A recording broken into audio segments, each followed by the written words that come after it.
Friends వీడియోని start చేసే ముందు ఈ వీడియోని లైక్ చేయండి, అదేవిధంగా మన ఛానల్ని సబ్స్క్రైబ్ చేయండి. దాని పక్కన ఉన్న బెల్ ఐకాన్ పైన ట్యాప్ చేసి ఆల్ పైన ట్యాప్ చేయండి, మీకు ఆల్ నోటిఫికేషన్ వస్తుంది. అదేవిధంగా కింద కమెంట్ సెక్షన్లో దిస్ వీడియో ఇస్ ఆసమ్ అని టైప్ చేయండి friends.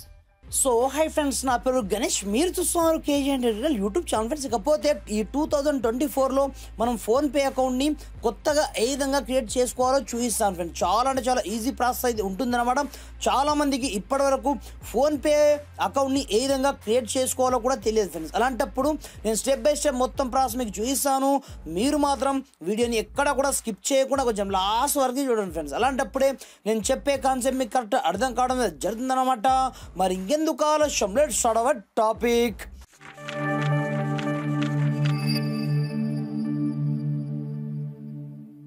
Friends, first of all మీ యొక్క మొబైల్లో మీరు ఫోన్పే అప్లికేషన్ డౌన్లోడ్ చేసుకోవాల్సి ఉంటుందన్నమాట.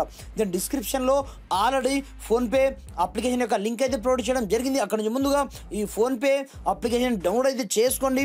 వన్స్ డౌన్లోడ్ చేసుకున్న తర్వాత సింపుల్గా మీరు స్టార్టింగ్లో ఫోన్పేని ఓపెన్ చేయగానే మీకు ఈ విధంగా ఇంటర్ఫేస్ వచ్చి మీకు సంబంధించిన మొబైల్ నెంబర్ అయితే అడుగుతుందన్నమాట. అలాంటప్పుడు సింపుల్గా మీకు సంబంధించిన మొబైల్ నెంబర్ అయితే దీంట్లో ఎంటర్ చేసి సింపుల్గా కింద మీకు ప్రొసీడ్ ఆప్షన్ మీకు కనిపిస్తుంటుందన్నమాట. దీనిపైన వన్స్ మీరు క్లిక్ అయితే చేసుకోవాల్సి ఉంటుందన్నమాట. నేను ఇక్కడ నుంచి ఎంటర్ అయితే చేసుకున్నాను, చూసుకోవచ్చు ఫ్రెండ్స్. ఇలా మనకు సంబంధించిన నంబర్ని ఎంటర్ చేసుకున్న తర్వాత సింపుల్గా మీరు ప్రొసీడ్ ఆప్షన్ క్లిక్ అయితే చేసుకోండి. క్లిక్ చేసుకున్న తర్వాత మీ యొక్క మొబైల్ నెంబర్కి ఒక ఓటీపీ అయితే వస్తుంది.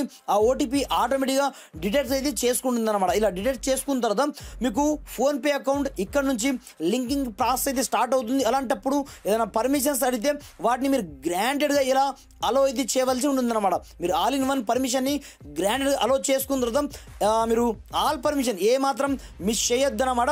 ఫస్ట్ ఆఫ్ ఆల్సో మీ యొక్క మొబైల్ నెంబర్కి మీరు అంటే బయోమెట్రిక్ లాక్ని సెటప్ అయితే చేసుకోమంటుంది అనమాట. ఇన్ కేస్ ఫోన్కి లాక్ లేనట్లయితే సెట్ చేసుకోండి లేదంటే ఉంటే డూ ఇట్ లెటర్ పైన క్లిక్ అయితే చేసుకోండి. క్లిక్ చేసుకున్న తర్వాత ఇప్పుడు సక్సెస్ఫుల్గా మనం దీంట్లో ప్రజెంట్ అయితే లాగిన్ అయ్యాం.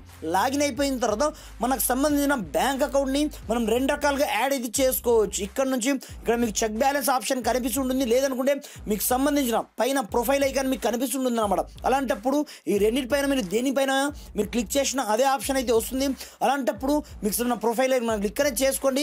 క్లిక్ చేసుకున్న తర్వాత ఇక్కడ చూసుకోవచ్చు. క్లిక్ చేసుకున్న తర్వాత కింద మీకు బ్యాంక్ అకౌంట్ పేరుతో ఒక ఆప్షన్ మీకు కనిపిస్తుంటుంది అనమాట. అలాంటప్పుడు సింపుల్గా ఈ బ్యాంక్ అకౌంట్ పైన క్లిక్ అయితే చేసుకోండి. క్లిక్ చేసుకున్న తర్వాత ఆటోమేటిక్గా మీకు సంబంధించిన అకౌంట్ ఉన్నట్లయితే ఇక్కడనే మీకు చూపిస్తూ ఉంటుంది అనమాట. లేనట్లయితే మనం స్టార్టింగ్ నుంచి క్రియేట్ చేస్తున్నాం కాబట్టి మీరు వన్స్ ప్రైమరీ పైన క్లిక్ అనేది చేసుకోండి. క్లిక్ చేసుకున్న తర్వాత ఇక్కడ మీకు స్టార్టింగ్లో ఇది నేను అన్లింక్ చేసి మళ్ళీ మీకు లింక్ చేసి అయితే చూపిస్తాను, చూసుకోవచ్చు. స్టార్టింగ్లో మనకు ఏమీ ఉండదు అనమాట, యాడ్ బ్యాంక్ అకౌంట్ మాత్రమే వస్తుంది. అలాంటప్పుడు ఇక్కడ చూసుకోవచ్చు సింపుల్గా ఇక్కడ మీకు యాడ్ బ్యాంక్ పైన క్లిక్ అయితే చేసుకోండి. క్లిక్ చేసుకున్న తర్వాత మీ యొక్క మొబైల్ నెంబర్తో ఏ బ్యాంక్కి లింక్ అప్ అయి ఉందో ఆ బ్యాంక్ని ఇక్కడ నుంచి చూసి అయితే చేసుకోండి. లైక్ దిస్ ప్రజెంట్ అయితే నాకు హెచ్డిఎఫ్సికి లింక్ అప్ అయ్యి ఉంది ఈ నంబరు. అలాంటప్పుడు నేను హెచ్డిఎఫ్సి పైన క్లిక్ అయితే చేసుకోవడం జరిగింది. క్లిక్ చేసుకున్న తర్వాత ఇదే వెరిఫై చేసుకుంటుంది అనమాట. అంటే ఈ మొబైల్ నెంబర్ పైన మీకు సంబంధించిన బ్యాంక్ అకౌంట్ నంబర్ లింకప్ ఉందో లేదో అని ఇక్కడ చూసుకోవచ్చు. ఆటోమేటిక్గా ఒక ఎస్ఎంఎస్ వెళ్ళి మళ్ళీ మనకు రిబ్యాక్ వచ్చి ఆటోమేటిక్గా మనకు సంబంధించిన అకౌంట్ని ఫైండ్ అవుట్ చేసి ఆటోమేటిక్గా లింకప్ అయితే కావడం జరుగుతుంది. ఇప్పుడు చూసుకోవచ్చు మనకు కొద్దిసేపు టైం అయితే పడుతుంది అనమాట. ఇక్కడ చూసుకోవచ్చు ఆటోమేటిక్గా మనకు లింకప్ అయితే కావడం జరిగింది. ఇందులో మనకు రెండు రకాల అంటే మీకు ఎన్ని అకౌంట్స్ అయితే ఉన్నాయో అన్ని అయితే రావడం జరుగుతుంది. అలాంటప్పుడు ఇక్కడ నాకు సంబంధించింది ఓన్లీ ఫర్ ఒకే అకౌంట్ కాబట్టి సింపుల్గా నాకు సంబంధించిన అకౌంట్ నేను చూస్ చేసుకోవడం జరిగింది. సింపుల్గా నేను ప్రొసీడ్ టు యాడ్ పైన క్లిక్ అయితే చేసుకోవడం జరిగింది. క్లిక్ చేసుకున్న మరుక్షణమే ఇక్కడ చూసుకోవచ్చు ఆటోమేటిక్గా నాకు రెండు అకౌంట్స్ అయితే రావడం జరిగాయి. అలాంటప్పుడు నాకు రెండు అకౌంట్స్ అయితే రావడం జరిగాయి కాబట్టి సింపుల్గా ఇక్కడ నుంచి నేను ఫస్ట్ నాది కాదనమాట. అలాంటప్పుడు నేను సెకండ్ అకౌంట్ని ఇక్కడ నుంచి చూస్ అయితే చేసుకోవడం జరిగింది.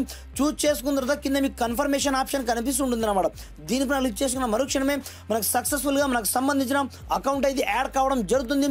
యాడ్ అయిపోయిన తర్వాత ఇప్పుడు మనకు సంబంధించిన యూపీఐ పిన్ని రీసెట్ చేసుకోవాల్సి ఉంటుందన్నమాట సింపుల్గా.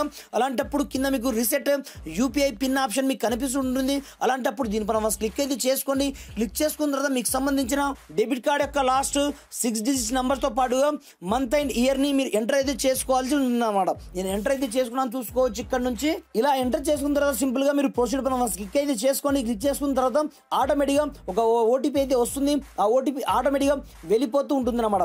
వెళ్ళిపోయిన తర్వాత సింపుల్గా మీరు డన్ ఆప్షన్ ఇక్కడే చేసుకొని ఇప్పుడు మీకు సంబంధించిన యూపీఐ పిన్ని సెటప్ అయితే చేసుకోమంటుంది అనమాట. అంటే ముందుగా మీకు సంబంధించిన ఏటీఎం పిన్ అయితే అడుగుతుంది. దెరాఫ్టర్ మీరు మీకు సంబంధించిన యూపీఐ పిన్ని క్రియేట్ చేసుకోవాల్సి ఉంటుంది అనమాట. నేను ఏటీఎం పిన్ అయితే ఇస్తాను, ఇక్కడ నుంచి చూసుకోవచ్చు. ఇప్పుడు చూసుకోవచ్చు నేను ఏటీఎం పిన్ అయితే ఇవ్వడం జరిగింది. ఇప్పుడు మీకు సంబంధించిన యూపీఐ పిన్ని ఎంటర్ చేసుకోమంటుంది అనమాట. ఇలా మనం ఆ డీటెయిల్స్ని ఫిల్ చేసుకున్న తర్వాత ఇప్పుడు చూసుకోవచ్చు ఆటోమేటిక్గా నాకు సంబంధించిన యూపీఐ పిన్ అయితే సక్సెస్ఫుల్గా సెటప్ అయితే కావడం జరిగింది. సెటప్ అయిపోయిన తర్వాత ఇప్పుడు చూసుకోవచ్చు నాకు సంబంధించిన నేను బ్యాంక్ యొక్క బ్యాలెన్స్ మీకు చెక్ కూడా చేసి అయితే చూపిస్తాను ఫ్రెండ్స్. సింపుల్గా మీకు సంబంధించిన అకౌంట్ని ఇక్కడ నుంచి చూసి అయితే చేసుకోండి. చూస్ చేసుకున్న తర్వాత ఇక్కడ నుంచి జస్ట్ ఇంతకుముందు మనం ఎంటర్ చేసాం కదా, అదే నెంబర్ని ఎంటర్ చేసుకున్న మరుక్షణమే మనకు సంబంధించిన బ్యాంక్ బ్యాలెన్స్ ఆటోమేటిక్గా ఫ్రాక్షన్ ఆఫ్ సెకండ్స్లో మనకి ఇక్కడ నుంచి చూపిస్తూ ఉంటుంది అనమాట. సింపుల్గా ఇక్కడ నుంచి నేను వేరే బ్యాంక్ని అయితే చూస్ చేసుకోవడం జరిగింది కాబట్టి అలా అయితే చూపించడం జరిగింది. ప్రజెంట్ చూసుకోవచ్చు ఆటోమేటిక్గా మనకు సంబంధించిన బ్యాంక్ బ్యాలెన్స్ ఆటోమేటిక్గా చూపించడం అయితే జరుగుతుంది అనమాట. ఇలా మీరు కొత్తగా మొబైల్ తీసుకున్నప్పుడు కావచ్చు లేదంటే కూడా ఇప్పటివరకు ఫోన్పే అకౌంట్ని యూజ్ చేయనట్లయితే ఇలా మీరు ఒకే ఒక క్లిక్తో మీకు సంబంధించిన ఫోన్పే అకౌంట్ని క్రియేట్ చేసుకోండి ఫ్రెండ్స్. ఇకపోతే నేను అప్లికేషన్ యొక్క లింక్ అయితే డిస్క్రిప్షన్లో ఇవ్వడం జరిగింది. మీరు స్పెషల్గా మీరు ప్లే స్టోర్కి వెళ్ళి డౌన్లోడ్ చేయాల్సిన అవసరం లేదు. లింక్ పైన క్లిక్ చేయగానే ఆటోమేటిక్గా మీకు ప్లే స్టోర్కి తీసుకెళ్తుంది. అక్కడికి వెళ్ళేసి మీకు సంబంధించిన ఫోన్పే అప్లికేషన్ డౌన్లోడ్ చేసుకొని ఇలా అకౌంట్ అయితే ఈ 2024లో నేను ఫ్రెష్గా మీకు ఫస్ట్ నుంచి లాస్ట్ వరకు అయితే చూపించడం జరిగింది. ఇలా క్రియేట్ చేసుకొని యూజ్ అయితే చేసుకోండి ఫ్రెండ్స్. Thanks for watching. జై హింద్.